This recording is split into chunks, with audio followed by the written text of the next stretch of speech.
There it is. Grey hornbill, one of 4 hornbill species, lives in a hole, and Impala just up ahead there, mixed feeding browsers. Let's go across and have a look at Karula.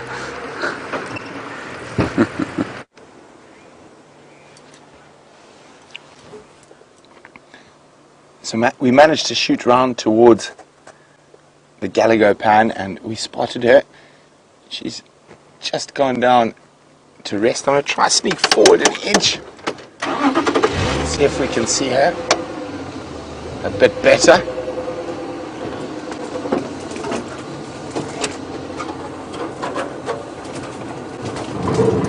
And there she is, the mighty queen of Djuma, Karula.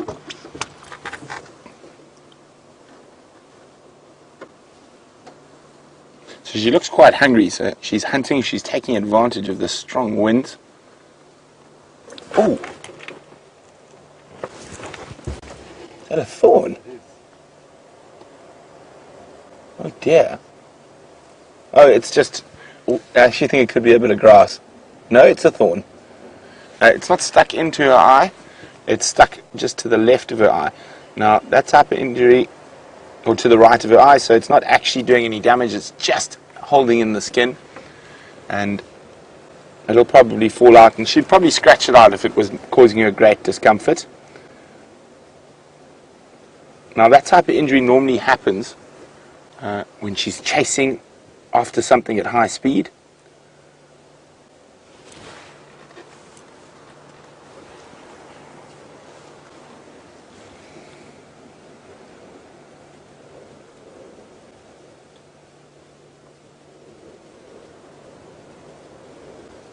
It'll probably fall out the next time she runs, so don't worry guys, it's not in her eye itself, it's just below her eye.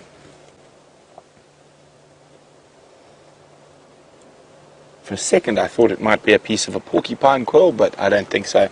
Looking at it now, it definitely looks like just a normal garden variety acacia. Or she's been in a fight possibly. Just check her neck and her feet, and just make sure.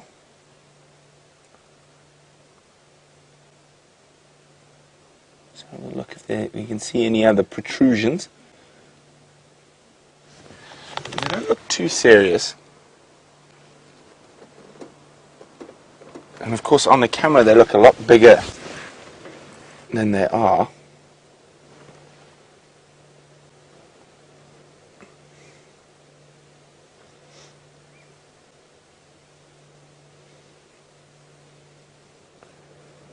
So just hopefully she walks towards us, then we can actually have a closer look.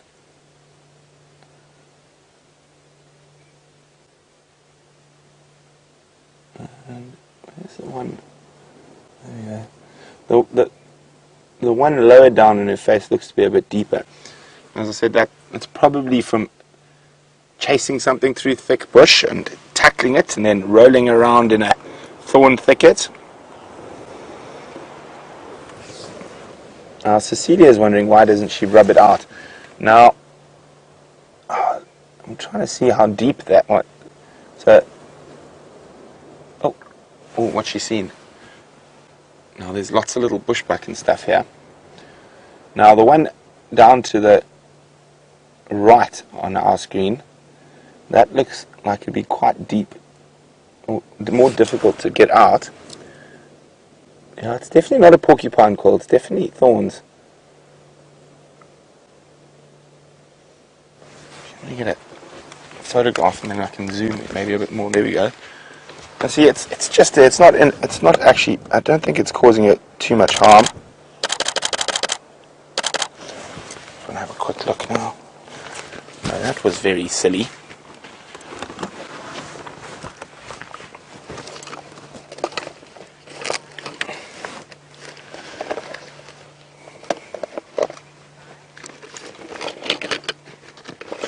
Hi, Jen, who's in Dubai. Jen would want to know, would we ever intervene and remove the thorn from her face? And if we did intervene, what would be the circumstance? Jen, we wouldn't intervene for an injury like this. The only time we would intervene is if the injury was caused by human beings.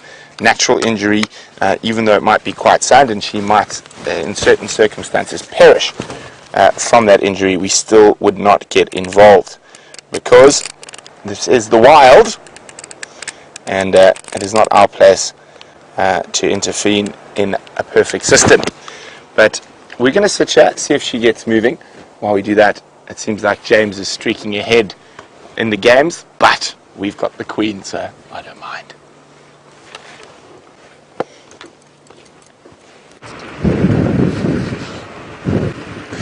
And there is an elephant, everybody. Hooray, hooray. A young bull. And as I've said to VM before, we know he's a bull, of course, VM, because of the shape of his forehead. Not so. There is no other indicator at all that he is a male. He is wandering off into the bushes there to see what he can find. I always worry when they walk around like that they aren't going to snag a particularly sensitive part of their bodies on some thorns, or indeed stand on it. And I've never seen them actually do that. It always looks like it's going to happen. You cannot be comfortable walking through this number of sort of dead sticks and thorns. Anyway, so it goes.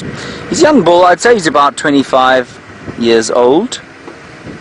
So he's well on to his way to independence. Well, he is completely independent at the moment. And he'll join up every so often with some other bulls. But the one thing a bull elephant has plenty of is time on his own.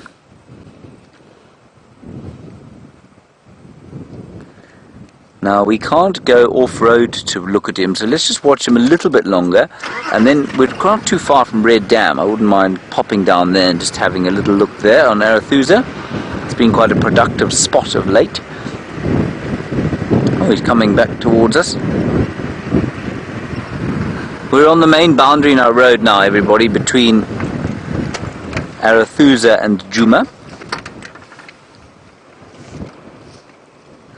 A little distressing about Karula's injury there, I must say. I don't like it when that happens.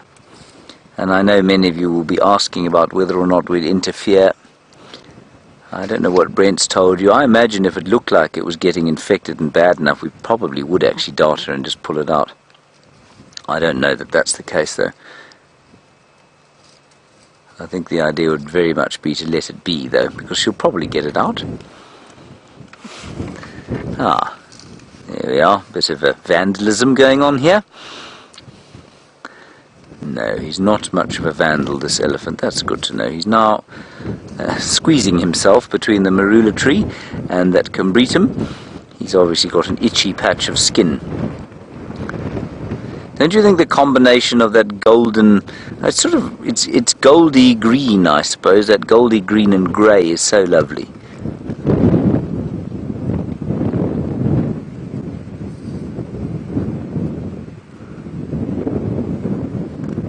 And it's very silent from a bird point of view suddenly, and I'm sure that's because of the wind.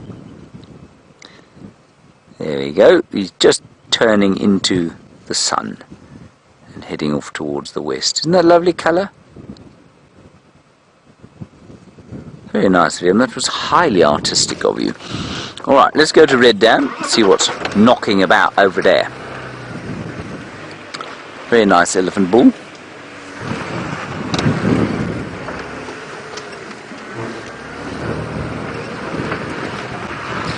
Haven't seen any tracks of Shadow, and I haven't heard any updates from her. Let's just find out on the radio if there are any western updates, i.e. updates from Arathusa.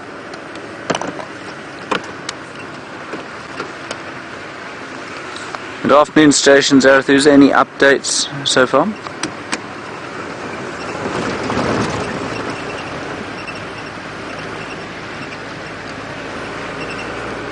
Oh, much talking. Hang on. Afternoon stations, any updates on Arathusa this afternoon? I always say Arathusa. Go ahead. Go ahead, thanks. No updates on Arathusa. I don't know why it is that when I say Arathusa on the radio, I just develop a lisp immediately. Okay, Red Dam, not too far from here. Let's pop across there and see what gives. It was VM's choice to go to Red Dam. I think a particularly good one in lieu of our competition. How much time have we got left, VM? 6 minutes.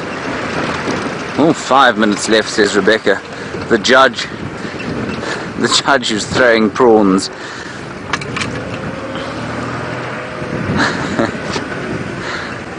In my family, everybody, we have an expression, and that is throwing prawns. And if you are throwing prawns, you are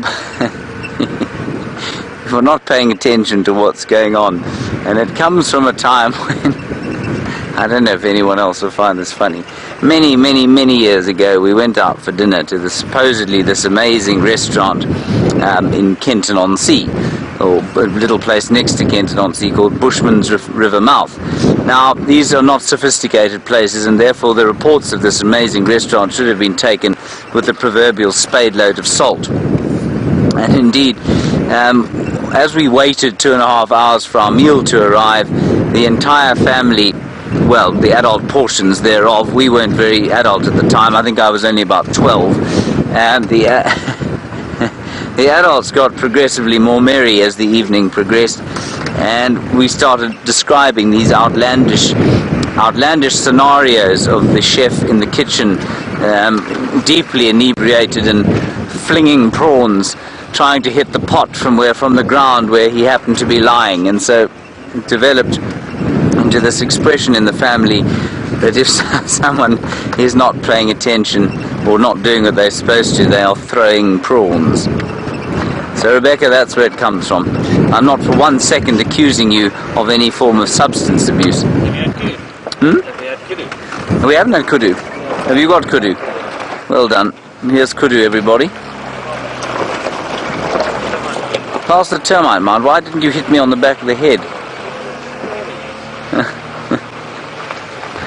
We might not get Kudu after that story.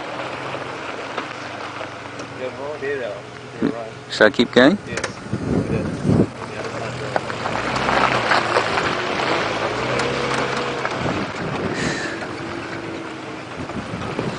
I thought I was supposed to tell. Oh, I can see them, yes.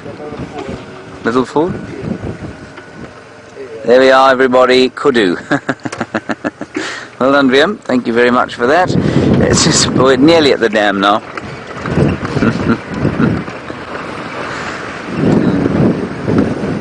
Throwing prawns.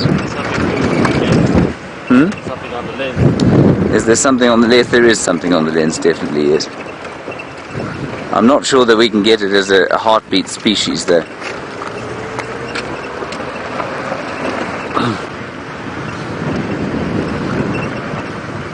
Righty.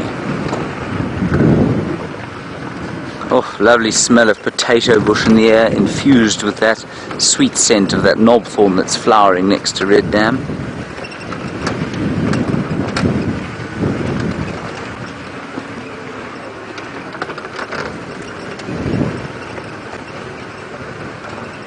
One hippopotamus. We've seen a hippopotamus, unfortunately. Can't have him. Ah, Egyptian geese. There we are. You'll see them, VM. There they are. Rebecca, what is the score now?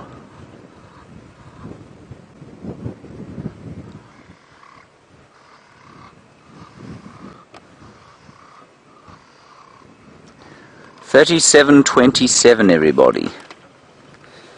How much time left? 2 minutes. Let's keep going. Let's not count our chickens. Let's not count our hukus before they have hatched. Even with the advantage, VM, even without it, we may have won. Can you believe it? That is a great stroke of luck.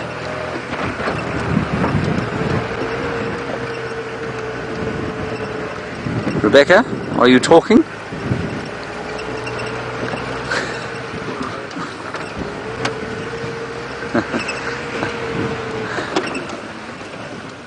There is an acria. Can you see it?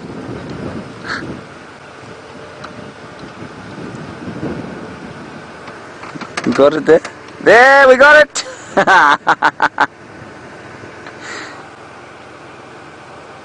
That is an acria, everybody. 1 second. Before the time's up. 80. Fact. Nobody said I couldn't read the fact. Acria. Come on, acria. Come on, I need just bitter acrias. Eggs laid in batches, white to yellow, larval and cylindrical, 6 rows of branch spines on the eggs. Branch spines on the eggs.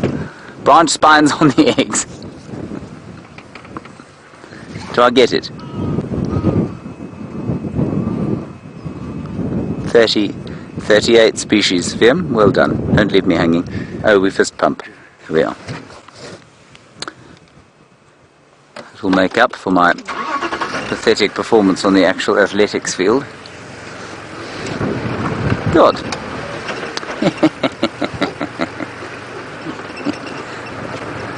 Amazing how ridiculously satisfied that makes one feel, despite its meaningless nature.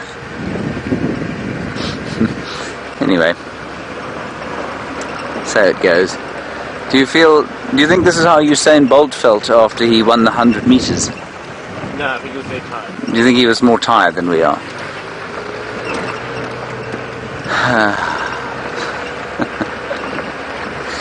That's a bit of a drubbing there, really. 11. Strictly speaking, only 6. Hey, you give him his points back. Yeah, I'll give him his points back. He can have them. Didn't need them, no. Still, 38 species in 2 hours in this area is not that good, really. I suppose it was probably down to the wind, everybody.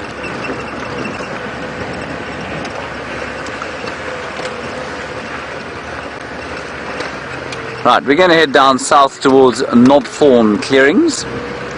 See what we can find over there. And then we'll head back probably onto Djuma via the area known as Philemon's Cut Line and just see, I don't know, maybe Tingana's around there, maybe the Karula's youngsters around there. We don't know where they are, I haven't seen them for a little while. Was that our own dust catching us up, or was there someone in front of us? I think it was our own dust. Nothing seen on Arathusa this afternoon, everyone. So we're on our own over here.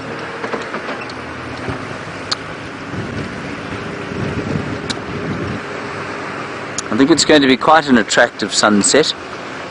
Lots of smoke and cloud and haze in the background.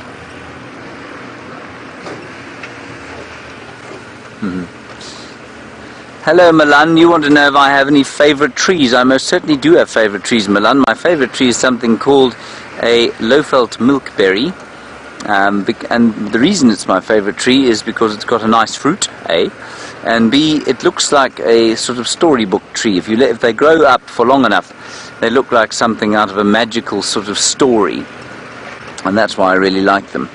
What else do I like? Natal mahogany, we don't have them here, but they are very lovely trees indeed. And there was something else I was speaking about the other day. It just slipped my mind. I like the fig trees too, they're very pretty. But it's the low-felt milkberry for me that wins it. And there's one really gorgeous one in the middle of a block here that Karula really likes. She often goes towards that tree and hangs her kills in it. And when she's in that tree, well, then I'm just in a place of great satisfaction.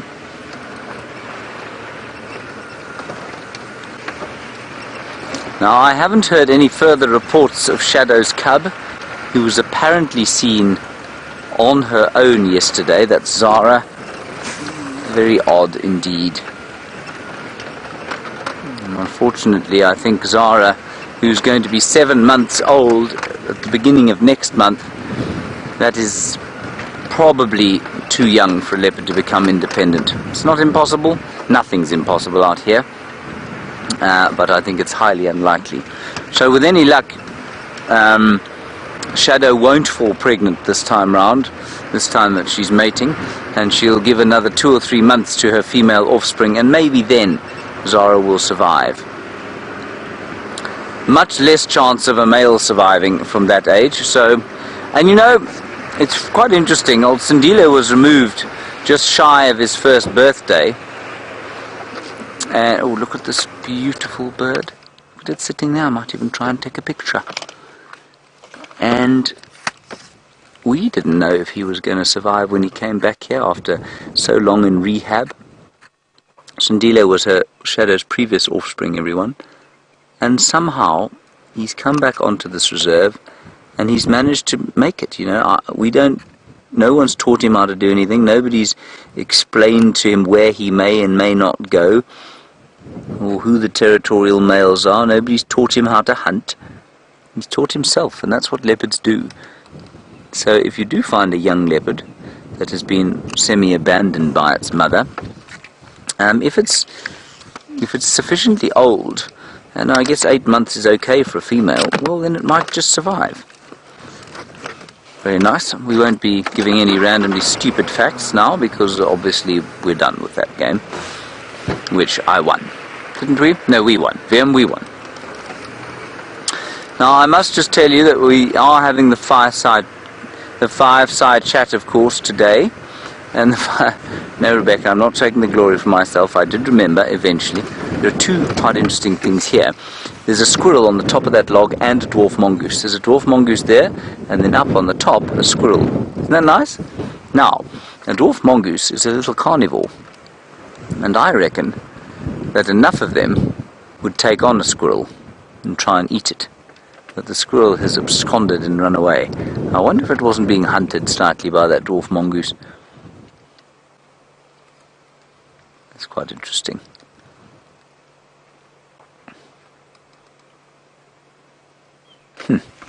Very nice.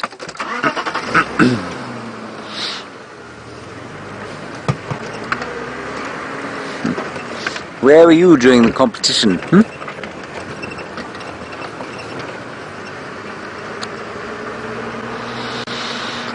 There's a lovely smell of wild aniseed.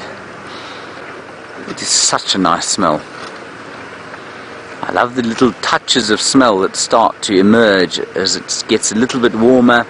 Whatever aromatic oils there are in the plants and in the ground start to emerge. Right, Brent is still with Karula. He's got through some more thick bush. Let's go and have a look how the Queen is doing.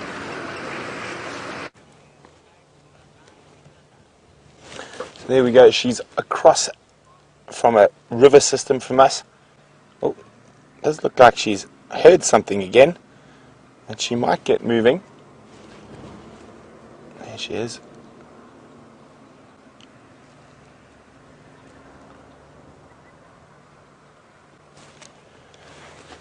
Just resting, but she is hungry and hunting. So we're going to try to stick with her as long as possible.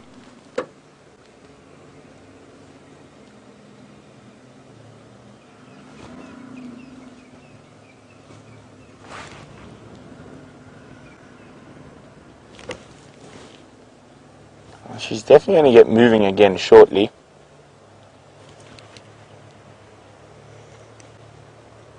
Let's hope she moves towards us. So it's more than likely that she's left both the cubs somewhere safe, and now she's out hunting. I just need to be on the radio for a second. Orbs and tax. If you, on the edge of that thicket, if you drive towards the Shkova, she's lying on the opposite bank under a tambuti.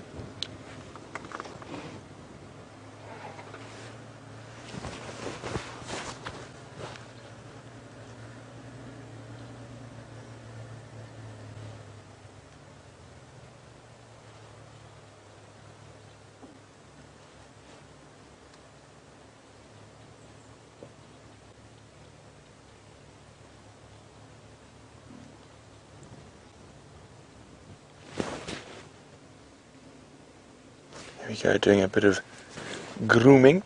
Now, has she managed to remove that thorn from her eye? She tried. Oh, white helmet shrikes flying through.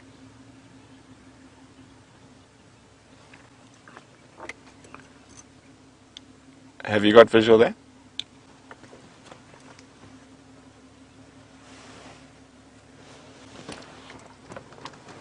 So, oops, there's that very big Tumbuti directly opposite me. And she's straight opposite where our camera is pointing.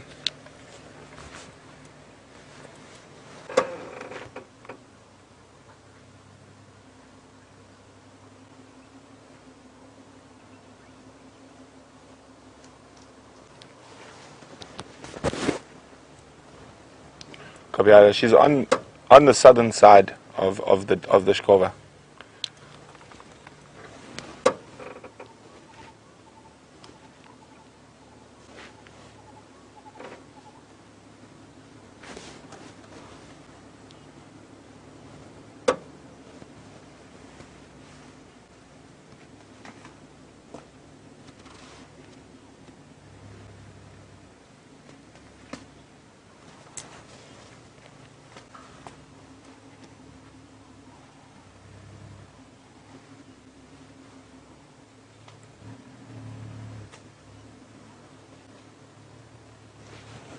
I'm wondering if she's going to get moving, go hunting.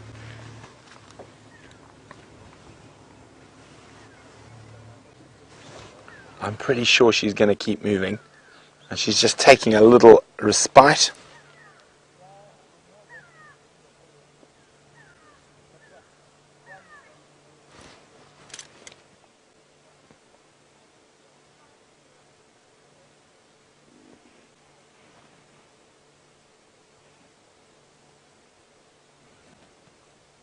Oh, it's tired kitty. Lots of hunting and obviously not too successful at the moment.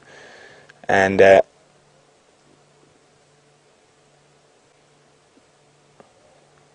hopefully she manages to remove that. Oh, look at that, she's heard something. Paul's asking, did we see dry blood on her neck? Brian, I didn't notice any, did you? No. I think it could just be the light, could be a bit of dirt.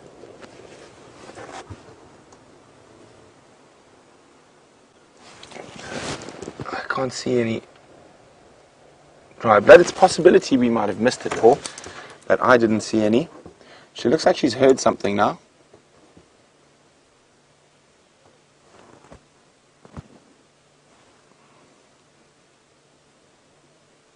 Now there are lots of bushbuck and inyala in this area.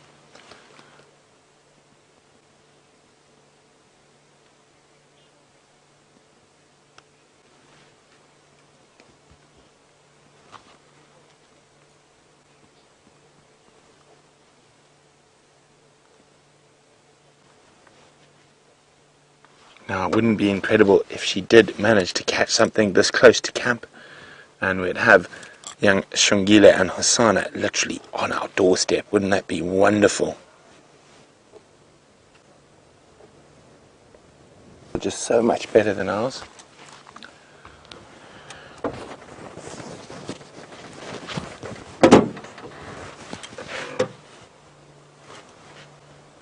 Oh, look at that. She's definitely seen something now. You can see her body language has changed completely.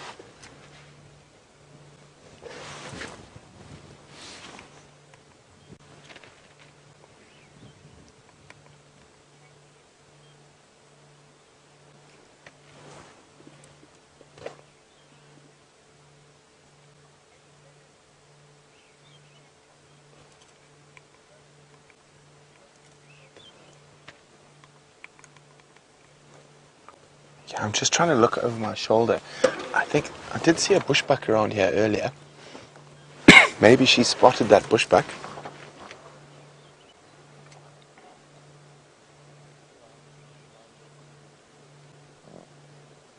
And I can see that lovely yellow and green. Really wonderful Tumbuti colours just in front of her face there, that yellow and green.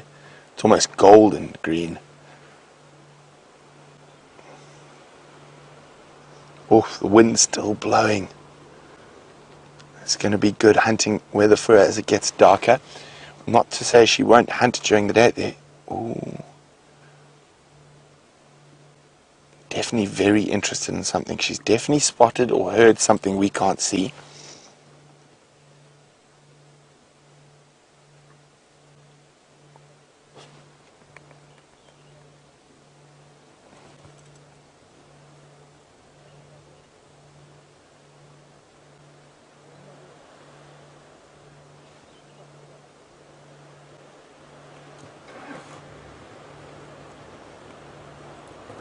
It's very interesting to see what she's going to do now.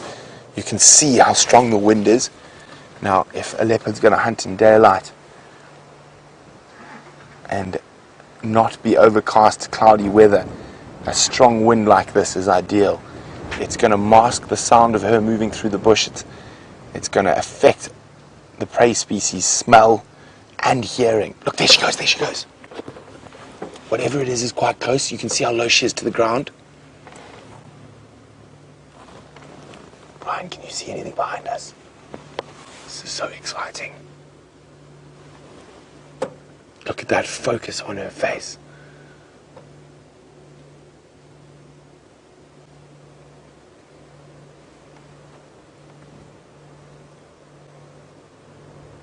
Oh, I know Brian is doing a fantastic job tracking her through the bush.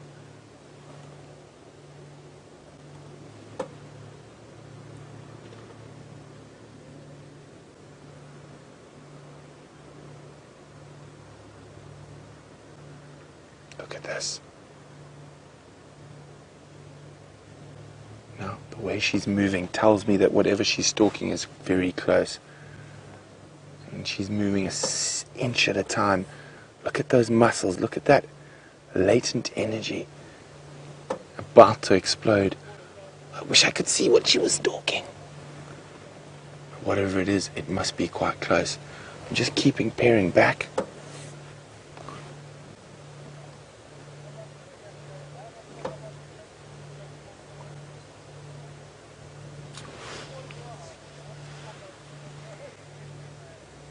Look at that. Look how carefully she places her feet to try and minimize any noise possible.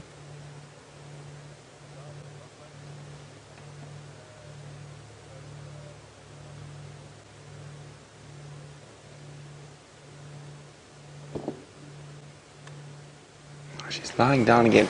Now that by no means means the stalk's over. It just means she's contemplating her next move.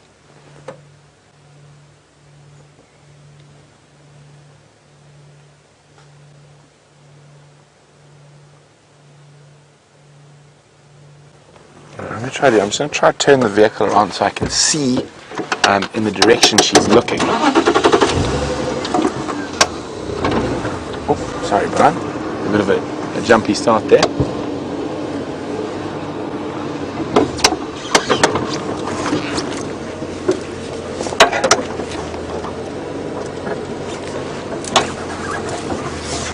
That's not good.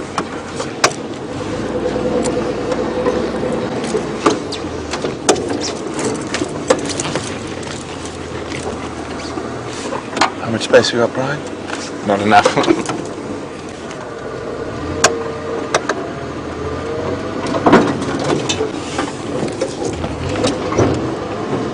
I'm going to turn around here quickly. It was a bit tight over there.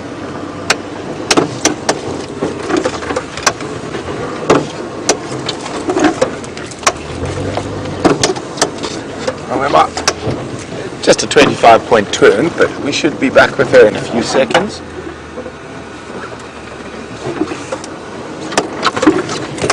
So I'm just repositioning in case she does shoot. We're facing the right direction. And we might be able to possibly see what she's after as well. Oh, she's gone back to sleep. That's not uncommon. She might wait for the potential prey species to get closer to her.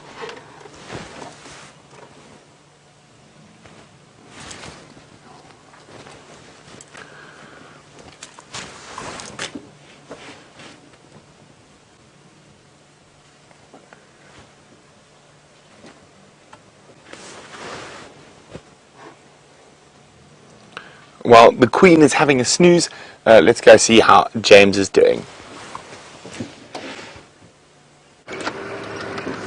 Hello everybody, James is just driving along this particular road in the hopes that maybe, just on a hunch, that maybe she left the little ones here. I don't know why I thought that, I just thought it. So here I am. So far, no, not so much. We're going to make our way slowly up towards the fireside chat now. And the fireside chat, please, will be at 5:45, so we're going to have fireside chat then. Please send your questions in. If you have any questions related to the Olympics or the Bush Olympics that happened out here, well then you're welcome to send your questions through. Otherwise, if you want to send through any questions, perhaps cub related, that's been the sort of highlight of our week, the lion cubs, you can send those through too. And we'll talk to you. It's just a little bit quick during those 15 minutes to actually take questions, so if you can send them through before we start, that's always a little bit better. We have a special guest appearance, like I said, from the Olympic champion himself, and also for the closing ceremony, of course, it's always traditional to have a musical number performed by a star of musical note and worth, and to that extent, today we have the premier trumpet player of Djuma joining us for the final sort of song, if you like, to play us out from the fireside chat today. So lots to look forward to, including a clip, of course, a highlights reel of the Bush Olympics Day, where you will see the thrills and spills that took place on what was certainly one of the most bizarre sporting experiences I've ever had. It was very funny. Now, the sun is just about to pop down. I'm going to show it to you as it goes just behind that gorgeous, gorgeous Scotia tree there. Oh, well done, Vian. That's a very faster level. Isn't that lovely? Every day we get to see that. This is a vicious cold front blowing through. But most days, that's the incredible sight we see every day. Breeze blowing out of the southeast, the rain that hit the Drakensberg and dumped quite a lot of snow actually all over the Drakensberg Mountains, not in this region, further south. Yesterday has not materialized here. So yet again my weather prediction has proved to be absolute nonsense. I didn't think we were going to get snow, but I did think we might get some rain. But we did not. And so I shall cease predicting the weather forthwith. Still the wind does blow, so I'm rather nervous of the fireside chat because there'll be quite a lot of smoke in our faces.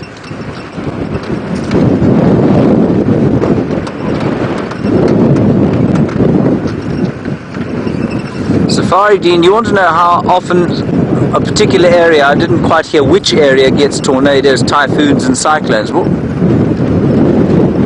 South Africa. We get tornadoes every so often on the Highveld around the Free State. In fact, we had one near Johannesburg the other day, near Pretoria. That's very unusual. We don't get them often, nothing like as often as they happen in the States.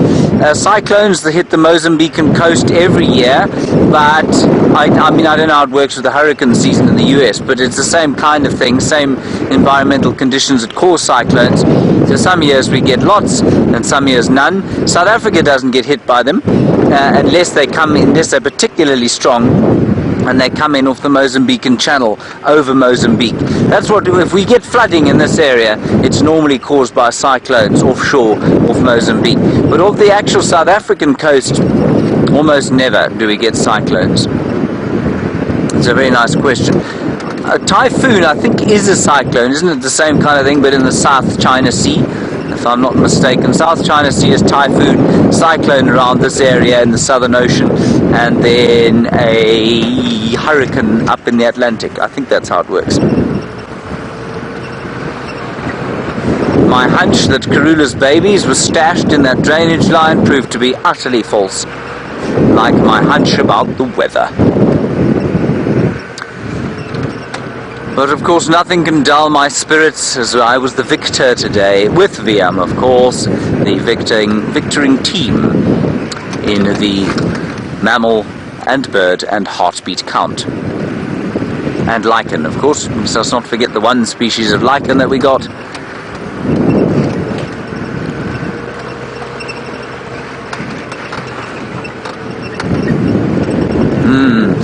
Marlene, you want to know about any news on the 6 Sticks cubs? No news at this stage, Marlene. They were all seen the day after we last saw them. They were all fine. Well, fine-ish. I mean, they don't look great. So they seem to be still alive. I don't know at this stage though. No, we haven't seen them, and I think they went on to Mala Mala, which means we won't hear any news of them while they're there. We sometimes get a little bit of talk out of Mala Mala about the lions, but normally they concentrate their activities down in the south of the property, unless there's cheetah and things up in the north, and so, yeah, they don't often see them. But we'll keep an eye, Marlene. As I said the other day, you know, we had that Ngahuma little cub with a nasty injury on the back leg, and there were great predictions of its imminent demise from a broken pelvis or a bust up femur, from a dislocated hip, and it was definitely going to die. Everyone was definitely going to die. Well, 3 weeks later, or 2 weeks later, it's absolutely fine. There's nothing wrong with it at all. So, although they look dire, it's quite possible that they will survive. I think the big thing is that the skin disease they picked up. Not sure where they got it from, probably from one of the Birminghams. We're not sure what it is. Brent reckons it's not mange. It's some kind of fungal infection. I wouldn't know, I must confess. So let's hope that it isn't mange. Apparently these fungal infections do clear up, and certainly they did on the Birmingham boy. That's cleared up completely on him. The lioness with the youngest cubs also seems to have picked up something similar, so she's continuously scratching herself, so maybe, hopefully she won't give that to her cubs. But her cubs are so very well fed, they're fat little round things, so hopefully they will be fine and they won't pick it up.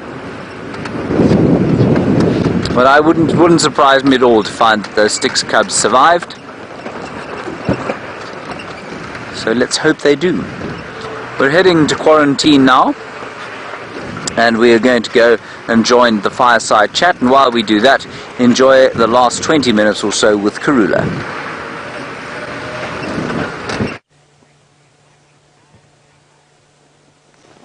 You can see she's still lying there. Her head's up a bit now. It has been down for the last little while. But that intense focus we saw a little bit earlier has gone.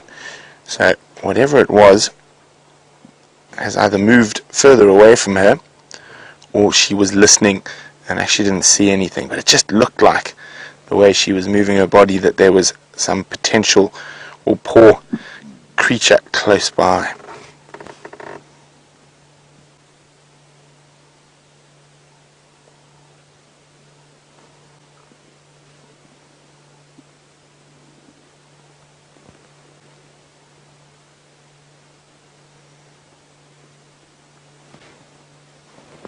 If I move back a bit, Brian, we get a better view of her face.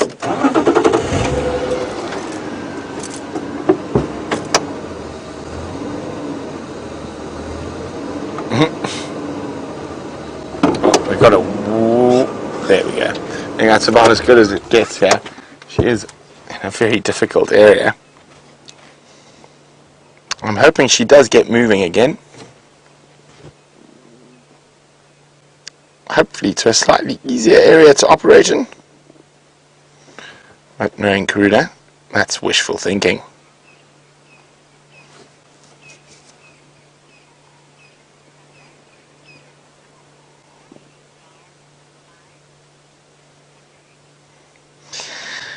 Hi Tucker. Tucker's 4 years old. Tucker would like to know, will she growl at the flies? Sometimes she might, Tucker. Luckily for her, it's cool now, and the strong wind will keep a lot of the nasty flies away.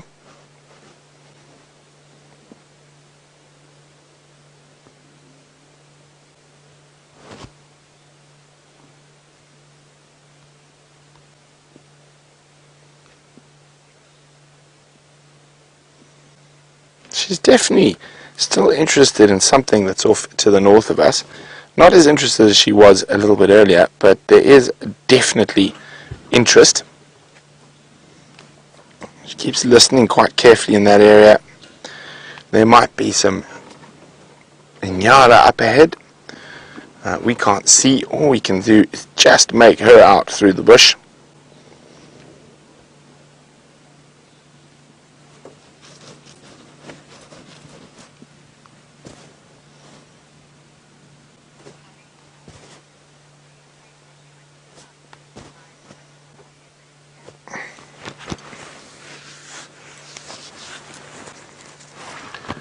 Liz is saying, are you telling us to keep our eyes and ears focused on the Djuma dam cam? We might see Karula tonight. I think it's a very strong possibility, Liz. Brian, if we come out, and if you can get, do you see any of that there, like those patches of light soil there? That's the buffalo and elephant fence of the Djuma camp. So you can see that's been cleared, and there's actually an electric fence there. You can just make out can you make them out? Yeah, you can. There you go. You can see the wires just. So that's the electric fence. So that's how close she is to camp. So definitely keep an ear and an eye out on the Djuma dam cam this evening.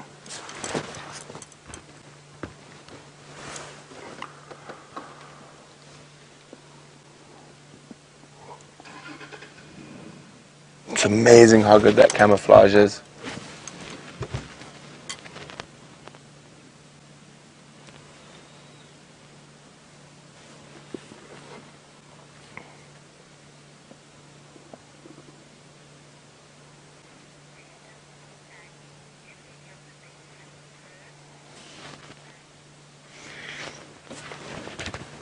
So Sandy's wondering, do any of the big cats purr? They do not. Oh, actually, I suppose cheetah purr. But what you would consider traditional big cats, lion, leopard, tigers, jaguars, they do not purr.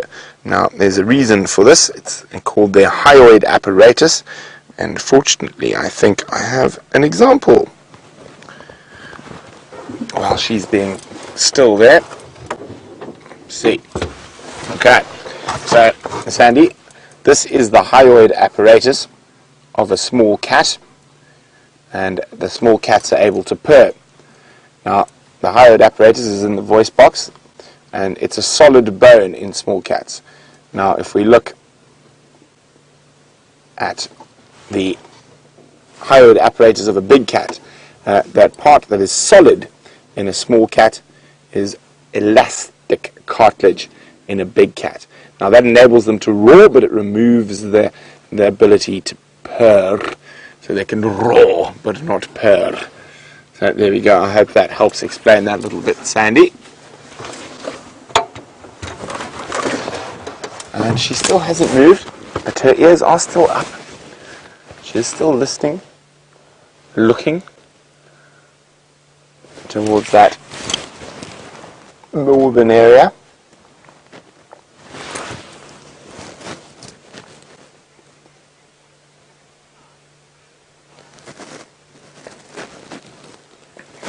Now Zoe's asking, does catnip or a similar plant grow in the wild out here in the bush? The answer to that, Zoe, is not that I'm aware of. I don't think so, but sorry, I'm just trying to get something there.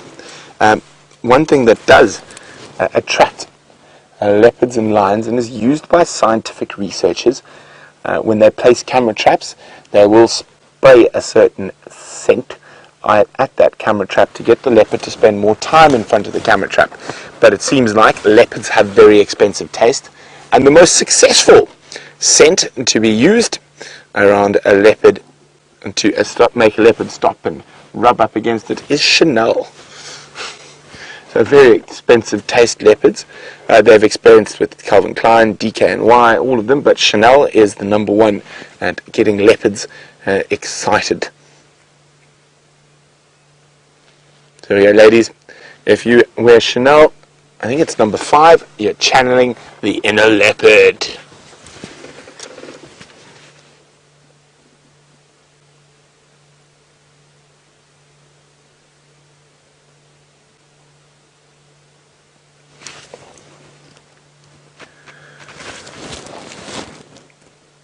It doesn't look like she's going to move too soon. We are going to have to start heading towards Fireside Chat. And we are in a pretty precarious position. It might take us... Oh, no, she's going to... Got a little bit of a limp. We actually saw us down on a thorn a bit earlier.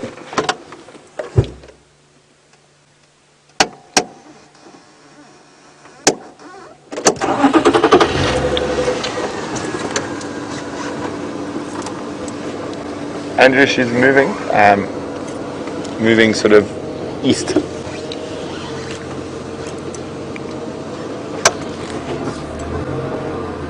So, statistically speaking, who's a brand new viewer, welcome on the show. Statistically speaking, I've lost the leopard, but I will try to find her again. I think she's actually going to go onto the fence of the lodge, but is wondering why isn't that leopard attacking us? Well, firstly, I'm in a nice big safari jeep. I'm way too big for her to attack, but she's so used to the bit. Okay, I got it. Okay, it's not basically between these two in the center, about there.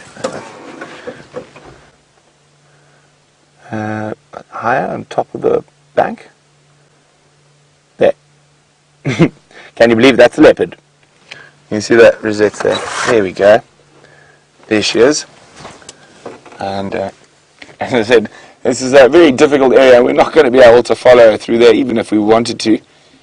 So we're going to start making our way towards a Fireside Chat.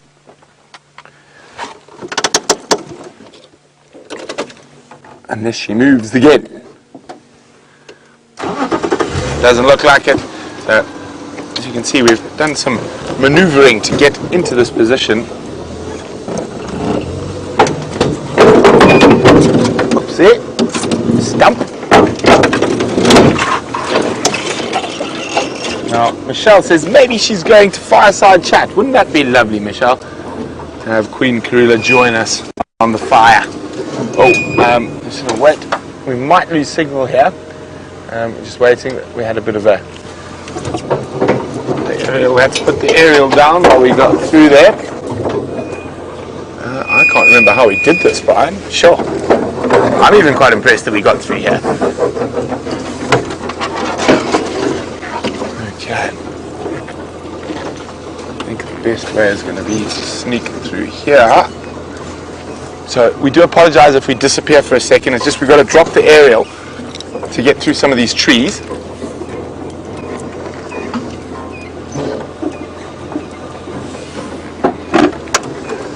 Okay, so serious concentration now. As the elephants seem to have decided to block my normal route out of here. And we're not going to fit through there.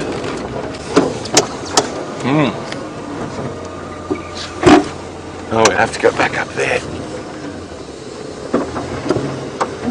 So some technical driving on a Sunday afternoon.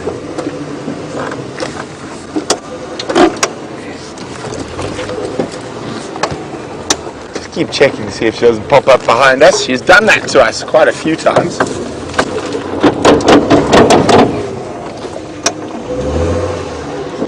Let's change the angle on that approach.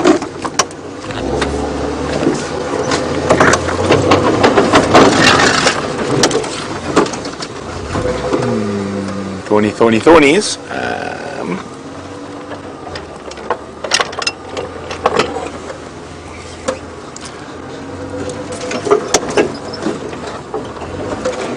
So, unfortunately, I can't go further to the left because there's a large hole.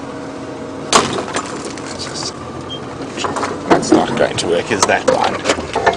Okay, bear with me a second. Oops. Handbrake helps.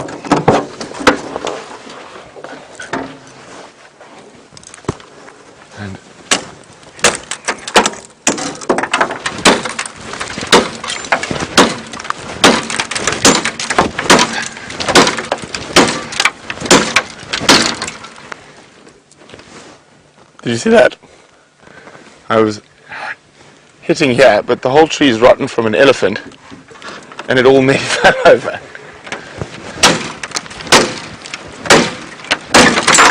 There we go. That's one. Difficult to angle this one.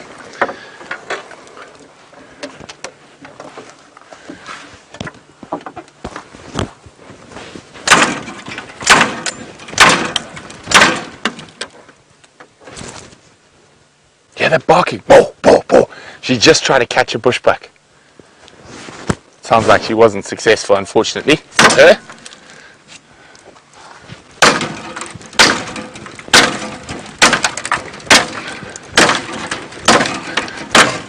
There we go. That should have been it. Okay.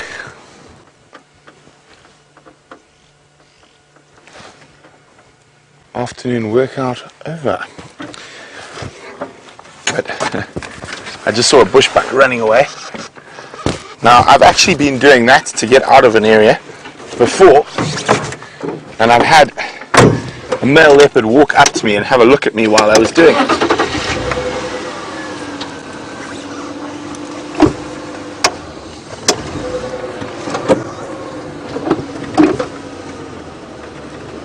Okay, apparently she might pop out right behind us. Okay, let's just get through here. You okay, Brian? Do you want to borrow my machete?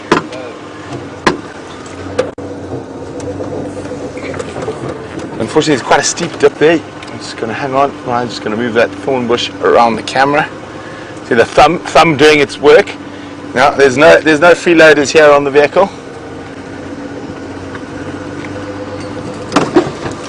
Okay, I'm going to have to go back again, Brian. Watch out. Do that 500 point turn. Ooh, that.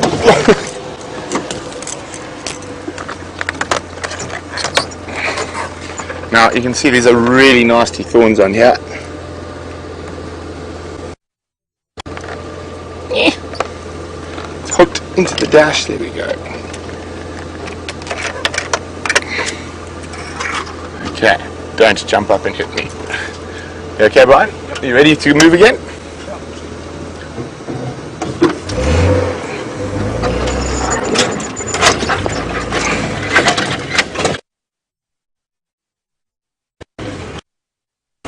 Okay, well, here we go. Here we go. Let's get rid of our hangers on. We'll do that now. We're just going to pop around the corner, see if we can get one last visual of Karula. Okay.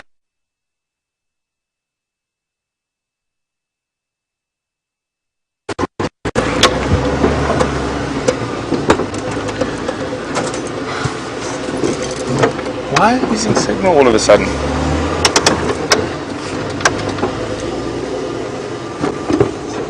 Oh, we haven't lost signal. Okay, so we're back.